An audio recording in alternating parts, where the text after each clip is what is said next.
Hey YouTubers, I'm going to be showing you how I style my naturally curly hair.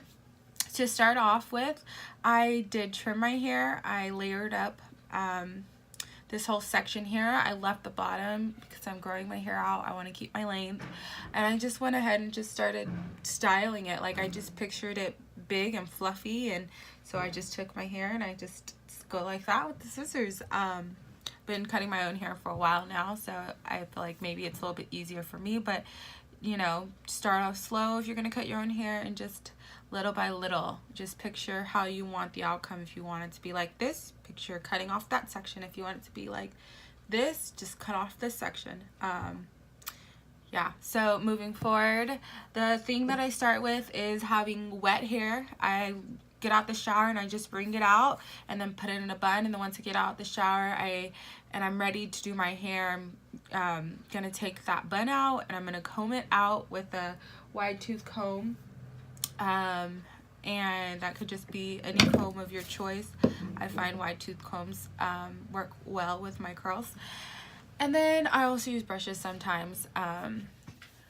So I will take my hair and I'll comb it out with a wide tooth comb, and I'll go ahead and nourish my hair with like coconut milk serum. You can do like a coconut milk, actual like milky kind of consistency, or you can use this, or you can do both. I just do this one, and I just love the way it smells and the way it makes my hair shiny and soft. And I'll start with that, so then my hair soaks up the good coconut oil. And then after, I will go ahead and apply a leave-in conditioner. I've been trying this one out recently and I really like it. It helps with my blonde hair, and also at the bottom part too. There's sometimes, depending on like the texture of the hair, some things work better for one texture than the other. I find that noodle head beyond the zone works great for both of my textured hair, because this is bleached, therefore it has a way different texture than this part, my natural curly hair, which I did lighten up a little bit. So then after I do conditioning to my curl, I will move on to like a pudding or moisturizer. I also use this leave-in conditioner. I use both today, so both is a good idea as well. Or if you're trying to conserve, just use one. So after the leave-in, you can do like a curl pudding. You can also do a oil moisturizer. I find that using the conditioning first before using this, it just goes better. The product mixes in your hair better. And then this detangles, conditions, and protects. I'm not sure about the detangling part, but it does, I believe, condition my hair and then protect it.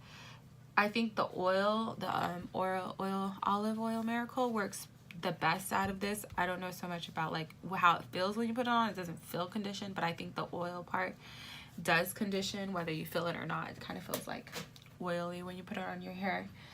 Let's see, so after that, you can go ahead and put in your gel.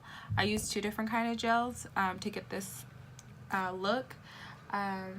This one has aloe vera in it, and it says it keeps your hair from scrunching, which it really does. And I kind of like my hair to scrunch because that's where you get curls to like look a little bit more defined for me, and then eventually the crunchiness goes away. So this has non-flaking hold with enriched conditioning, which I think it does, and then with aloe vera, which I think is where the enriched conditioning comes from. So I'll put that in, and what I realize is that my hair just gets kind of like poofy rather than like defined curls. Like you can see them, but they're just not as like shiny, I think. So what I'll do is like I'll put a whole bunch of that on my hair, and my hair like as if that was the only thing I was gonna use. And then I like just moisturize it in there. I scrunch my hair and I just blend it all in the back. Don't forget to do the back. And then after that's all done, I will put this one in. This is like soft, super freeze, clean and clear protein styling gel. And this also has no alcohol, and it says no flaking, which I love. It doesn't say no scrunch, which is probably why I like it, because it does give these curls like a little bit of crunch, but it's like texturized crunch. You can see the curl definition. I feel like when I just did this, I didn't get that same result. So what I do is this is a lot thicker than this too, so when you do it, you rub it all in your hands and you just scrunch it in there. You just continue to scrunch all around. I'll use it on the front to make sure these baby curls get done. And then again, I'll just go all around. I won't put as much as I put with this one because it's so thick.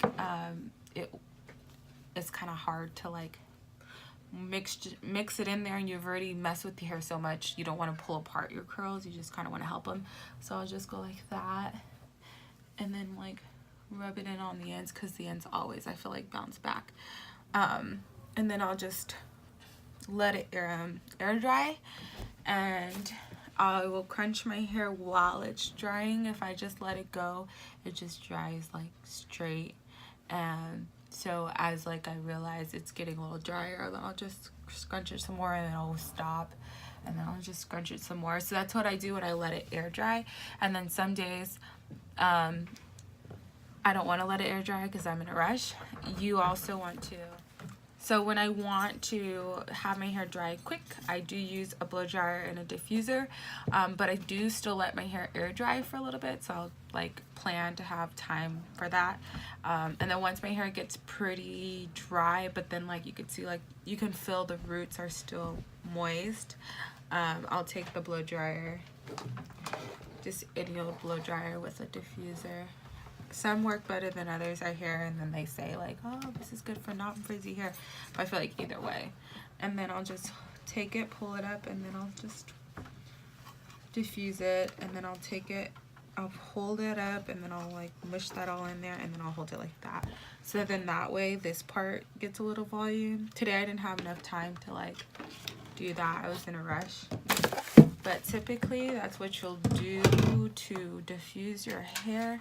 So I did diffuse like this whole section because it was still super wet, and then I diffused some more of this, and this is the outcome. So I do it on low. When you do it on high, I feel like it just blows your hair and like splits the curls and all that stuff, and then it's all pointless. If you have any questions, comment below and I'll try my best to answer them. Thank you so much for watching. Jesus loves you, and have a blessed day.